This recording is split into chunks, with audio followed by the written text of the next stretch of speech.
Hi, I'm Neil Baumgartner, one of the facilitators here at the Jim Crow Museum of Racist Memorabilia. We're going to share some of the stories of the people whose lives are commemorated on the cloud of witnesses here in the museum. This cloud of witnesses contains the images and names of various martyrs from the civil rights era.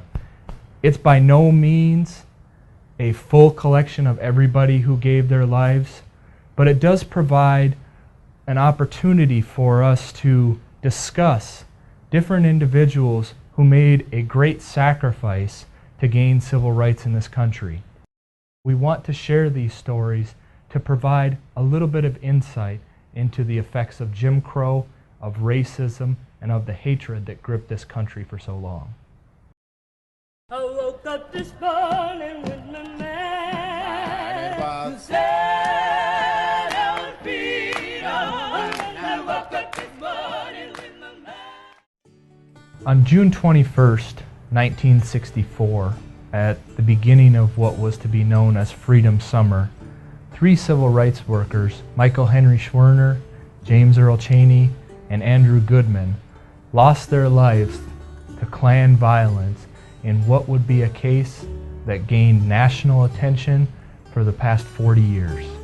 A couple weeks prior to their death, on Memorial Day in 1964, Schwerner and Chaney had arranged to set up a freedom school at Mount Zion Church in nearby Longdale. Klan members, thinking that they were going to find Schwerner and Chaney at a business meeting at the church, surrounded the church, beat some of the church members, and burned the church. Unfortunately for the Klan, Schwerner and Chaney were not there at the time. They were actually in Ohio at a national conference that was teaching people how to take part in this Freedom Summer program. When word got to Ohio, Schwerner and Chaney jumped in their Corps car and headed back down to Mississippi along with Andrew Goodman, who they had just recruited to come and help. As they were heading back to the Corps office in Meridian, they were pulled over and arrested by Neshoba County Deputy Sheriff Cecil Price, who happened to be a member of the local Klan. Deputy Price jailed the three civil rights workers, and while they were in jail, he contacted Edgar Ray Killen. The details of exactly what happened that afternoon are unclear. What was clear is that around 10 p.m., the three young men were released from jail. As they departed from the county jail in Philadelphia, Mississippi, and drove back towards Meridian, they were once again pulled over by Deputy Price along with two carloads of Klansmen.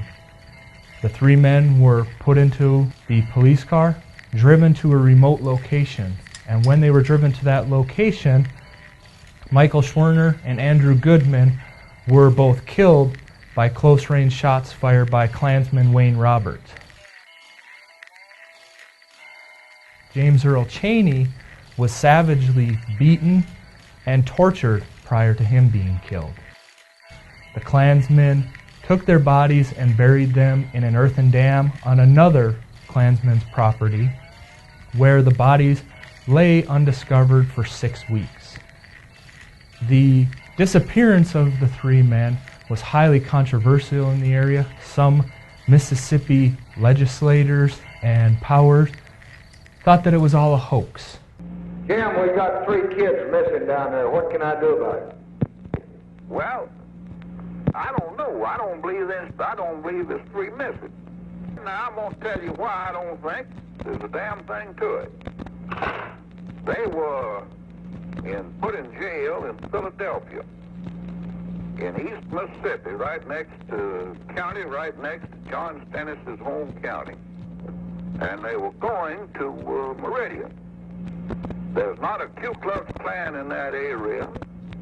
There's not a citizens council in that area. There's no organized white man in that area. So that's why I think it's a publicity stunt. I believe them jokers planned and sitting off up there in New York laughing at us Mississippi folks. Well, I believe it's a big publicity hoax, but if they're dead, I feel like they asked for it. 6 weeks later, when they did find the bodies, it was confirmed that these three young men had been murdered, had been brutally murdered, and their bodies had been disposed of. Yes, Mr. President. They found those 3 bodies 6 miles southwest of Philadelphia, Mississippi. 6 miles west from where they last seen. They don't know that these are the bodies. They moved them into Jackson to identify them. They offer out 21. It's right near the site of a new dam that's been built. They have every reason to believe they are the bodies. So call the families and tell them that there'll be an announcement in the next 10 or 15 minutes. And we'll, as soon as we get proper identification, let them know further.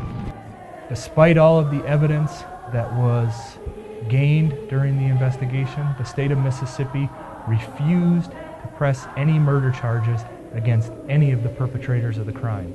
3 years later, in 1967, the federal government pressed charges against 18 individuals for violating the civil rights of Schwerner, Chaney, and Goodman. There was no federal murder statute under which to try the men who had killed them, so this was the best that they could do.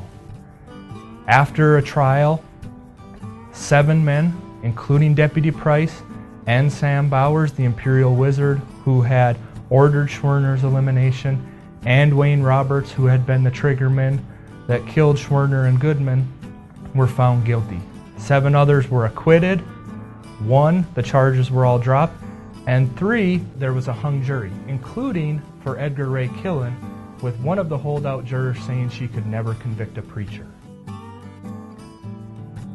After the trial, the judge, who was also a known segregationist, said that they killed 1 nigger, 1 Jew, and a white guy. I gave them all what I thought they deserved.